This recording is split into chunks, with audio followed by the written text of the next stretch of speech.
दो फूल मेरी कब्र पे काफी है प्यार के, मरने के बाद क्या करूं जलवे बहार के। दोस्तों, हमने नरगिस जी, मीना कुमारी जी, साधना जी ऐसी बहुत सारी हमारी पुरानी फेवरेट एक्ट्रेसेस हैं जिन्हें हमने प्रीमियर वीडियो में आते देखा है, लेकिन हमने मधुबाला जी को किसी भी प्रीमियर वीडियो में आते नहीं देखा, क्योंकि ना ही उनके घर पे किसी को आने की इजाज़त थी और ना ही मधुबाला जी को किसी भी जगह पर जाने की इजाज़त थी, क्योंकि उनके अब्बा अताउल्ला खान जी इस मामले में बहुत ही ज़्यादा स्ट्रिक्ट थे और मधुबाला जी उनके अब्बा की फरमानदार बेटी थी। काश हम मधुबाला जी को भी किसी प्रीमियर में आते देख पाते या उनकी ज़िंदगी से जुड़ी हुई कुछ उन्हीं की ज़ुबानी कोई इंटरव्यू देख पाते। उनके मैगज़ीन में बहुत ही रेयर इंटरव्यू है जो आज मैं आपको पढ़ के सुनाऊंगी, ताकि हम उनके फैंस ये जान सकें कि मधुबाला जी क्या सोचती थी और उन्होंने क्या कहा है। जब उनसे मैगज़ीन्स के इंटरव्यू में कुछ सवाल पूछे गए तो उन्होंने क्या जवाब दिया, जानिए मधुबाला जी की ज़िंदगी से जुड़ी हुई कुछ दिलचस्प बातें। मधुबाला जी की ज़ुबानी।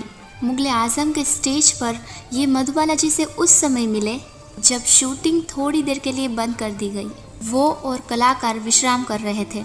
मधुबाला जी अपने सौंदर्य के लिए हिंदी फिल्म जगत में बहुत दिनों से प्रसिद्ध है, पर अब उनका अभिनय भी दिनों दिन मंचता जा रहा है और इस समय वह चोटी की सिने तारिकाओं में से एक है। उनसे मिलते समय उन्होंने ये अनुभव किया कि उनकी सौंदर्य की जितनी प्रशंसा है, दरअसल वे उनकी पात्री है। उनकी एक विशेषता ये भी है कि अपने परिचित लोगों से ही वे दिल खोलकर बात करती हैं। अपरिचितों के बीच वे गंभीर ही बनी रहती हैं।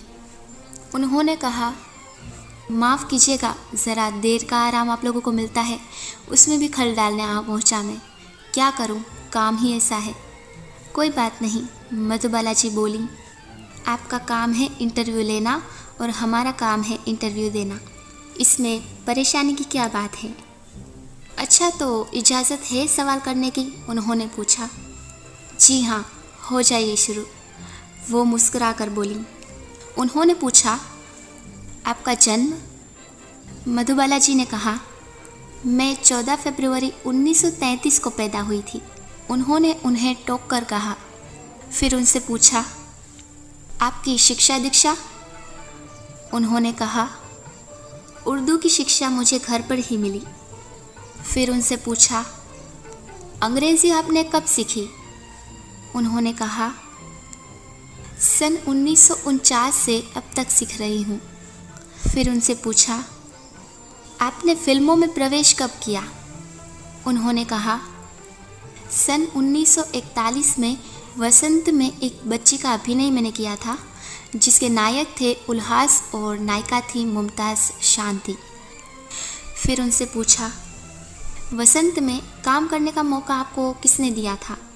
उन्होंने कहा, देविका रानी जी ने। फिर उनसे पूछा, वसंत में काम करने का क्या मिला था आपको? उन्होंने कहा, 150 रुपये मासिक पर मेरी नियुक्ति हुई थी। फिर उनसे पूछा, आपके माता पिता में से किसी को कोई एतराज़? उन्होंने कहा, जी नहीं, अपने पिताजी से सदा मुझे प्रेरणा ही मिली है।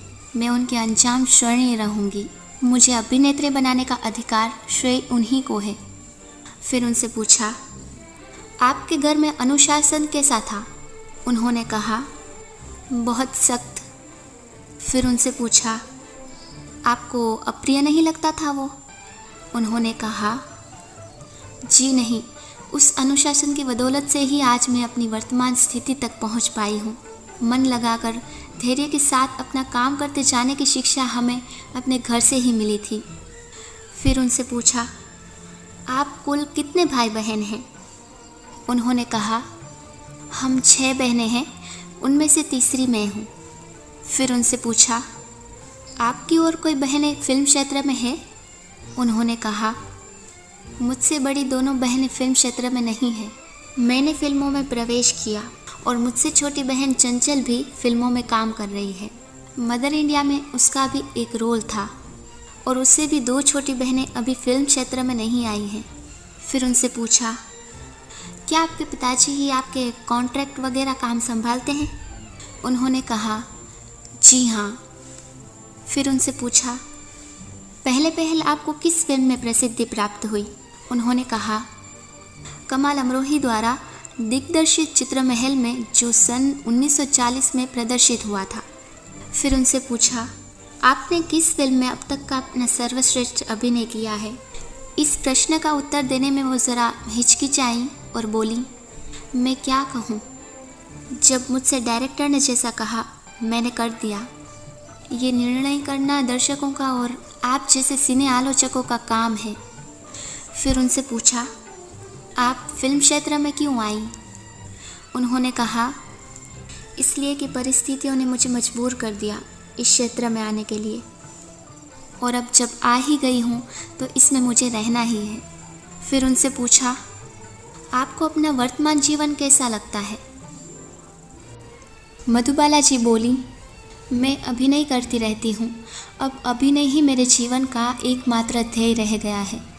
फिर मधुबाला जी से सवाल पूछा गया, स्टूडियो में आपको कैसा लगता है? मधुबाला जी ने कहा, मैं यहाँ हर वक्त खोई खोई सी रहती हूँ। फिर मधुबाला जी से पूछा गया, आपकी भावी योजना क्या है? मधुबाला जी ने कहा, मैं फिल्म निर्माण के क्षेत्र में पदार्पण करना चाहती हूँ और अभी कुछ तय नहीं है। फिर उनसे पूछा गया, आपका रहन सहन कैसा है? मधुबाला जी ने कहा, वैसे ही ठाट बाट का, जैसे कि एक अभिनेत्री का होता है। घर पर कई परिचारिकाएं हैं जो मेरे हर सुख सुविधा का इंतज़ाम रखती हैं। फिर उनसे पूछा, आप अपना स्वास्थ्य कैसे ठीक रखती हैं? उन्होंने कहा, मैं स्वस्थ रहने के लिए कुछ हल्की कसरतें करती हूँ और नियम से मालिश कराती हूँ। फिर उनसे पूछा, अपने सौंदर्य की सुरक्षा के लिए आप क्या करती हैं? उन्होंने कहा, गुनगुने पानी में सैंडलवुड सोप लगाकर नहाती हूँ। त्वचा की ताजगी को बनाए रखने के लिए मैं और भी कई उपायों पर अमल करती हूँ, जो आपको सौंदर्य संबंधी पुस्तिकाओं में मिल जाएंगे। फिर उनसे पूछा, खाने पीने की क्या क्या चीज़ें आपको पसंद हैं? उन्होंने कहा, मेरी माता जी रसोई बनाने में बहुत दक्ष हैं। वे मेरे लिए तरह तरह की स्वादिष्ट चीज़ें जब तक बनाती रहती हैं। बंगाली रसगुल्ले मुझे बहुत पसंद हैं। फलों में दिमाग को ताकत देने वाला फल केला मुझे बहुत पसंद है। फिर उनसे पूछा, आप वेशभूषा कौन सी पसंद करती हैं? उन्होंने कहा, पहले मुझे रंग बिरंगी पोशाकें पसंद थी, लेकिन अब किसी खास पोशाक में मेरी दिलचस्पी नहीं रह गई है। फिर उनसे पूछा, आप कौन कौन सी भाषाएं जानती हैं? उन्होंने कहा, उर्दू, फ़ारसी, अरबी और हिंदी पहले से जानती हूँ।